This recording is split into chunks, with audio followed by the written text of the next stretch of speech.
2NURFM.com, a broadcast service of the University of Newcastle. On air, online, and on your smartphone. And it's always great to have a chat to this gentleman, Professor John Fischetti, Head of School, University of Newcastle School of Education. Welcome to the studio. And we're looking at a symposium today, Reframing Teacher Education. But before we dig into that, tell us a little bit about it. Why do we need to reframe teacher education? Well, good morning. It's great to see you. I did my student teaching in 1981 in a teacher ed program that was rated very highly. And if we really look at it today in 2016, most of the teacher ed programs in the world look about the same. There's a series of coursework and experiences, and they add up to preparing people really well. But they may do so in a 20th century context. A lot has changed in teaching and learning and what schools might be. So what we've decided on our staff here at the University of Newcastle is to sponsor an international conversation on what would it look like if we did teacher education right, if we were starting over with a fresh blank piece of paper. Okay, so in relation to teacher training, at what period in the past did it start to come to the fore that changes needed to be made? Was it the mid-90s? Were we into 2000s? When did it really start to be highlighted? Just about the time the global economy started to give us international benchmarks of economic success.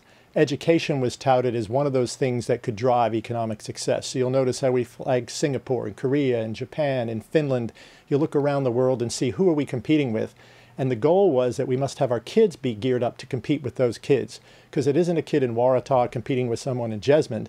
This is a kid in Waratah competing with somebody in Mumbai for the economic future of the planet. And in that sense, the stakes got raised on what we need from schooling. Well, technology has made us a global community in that situation. Right. And a lot of times you were safe in your own village, in your own town, in your own city. But now there are so many things being done online, and everyone is competing for the same spot.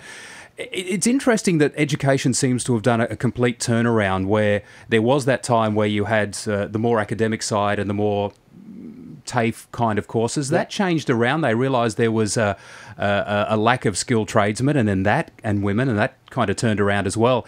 And now, as we were saying off air, there's a realisation that having a good education is not just a bonus, it's a necessity in today's world. You realize that we used to be able to afford about 30% of our young people to not finish high school. They could go off and have a great life, a good super, a holiday, and a reasonable retirement. Now, if you look at any job that isn't automated yet, including yours and mine, will be soon. So you have to have the skill set to be able to be versatile and flexible. So you have to be well educated. In that, you can't just have book learning. You have to have the applied aspects of being able to do things with it. So that combination of learning and experience changes what schooling was for me, where I sat passively and listened to my teachers talk most of the time. Yeah, and that's changed a heck of a lot. So the symposium, the kids haven't changed, but the way we teach the kids needs to change. So what are we looking at this symposium? Well, what we haven't built into teacher education as well as we could, not only in Australia but around the world, is the new knowledge from the neurosciences, where we now can see what happens with synaptic connections, what goes on when you're stimulated for something that really motivates you. It could be watching football, it could be watching something that is very riveting like a movie, but it might be actually reading a book and getting stimulated. What turns you on we can now watch and see. Have we built that notion of learning for every child into the discourse of teacher preparation? Or is it a one-off educational psychology class we give them in their first year that they actually don't remember in year 4? So you're saying taking it from being a cookie cutter style of education into basically a holistic style of education. A much more personalized notion of what will work for every child, because we really have to get every child the education that is right for them.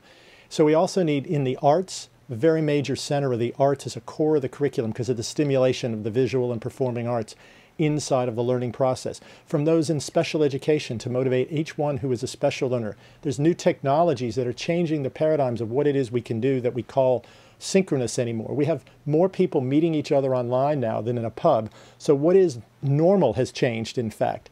So in our society today, we have a whole new way of what teaching and learning is that has not been incorporated into the models of teacher education as well as we need. So we're looking at quality, not necessarily quantity. Right. So the old model of kids being at school from 9 till 3, that was the way it happened for you, that's the way it happened for me. But necessarily, is there a possibility that spending 2 hours at school and learning in other areas could be a better way to teach our kids? Connect that to an internship or a practicum or a on-the-job training or something at the uni, all connected to the learning. And with a lot of the content delivered online, can. So when we're together in a class, we're really doing stuff. It's an amazing world, isn't it? We have a great speaker coming next Thursday night to the Great Hall, Professor Yang Zhao, who's one of the world's gurus, coming to a free public lecture. Everybody's welcome. If they go to the Uni site and type in reframing teacher education, you'd get right to our symposium. We get a free ticket. You come along to the Great Hall next Thursday, 6:15. You'll hear one of the best world speakers. Then Friday, we have a research symposium that any of the listeners be welcome to come along. If they find me or they get to the same website, they can apply for a ticket. We'll get them a code. Come along and hear some people coming from every continent except Antarctica. Oh, come on. Surely you could. We missed it. Not yet. The land bridge is coming with global climate change. But we'll end up with colleagues coming from around Australia and around the world thinking, what would teacher ed look like if we're trying to get it right for every child? And this is a big ticket item for parents and grandparents because, as you hit the nail on the head, a good education now, whichever form it takes and wherever you want to go, is essential in 2016 and moving forward. John, thanks for your time this morning. Thanks, Tom. Have a great day. We'll have a chat to you in the next couple of weeks. 2NURFM.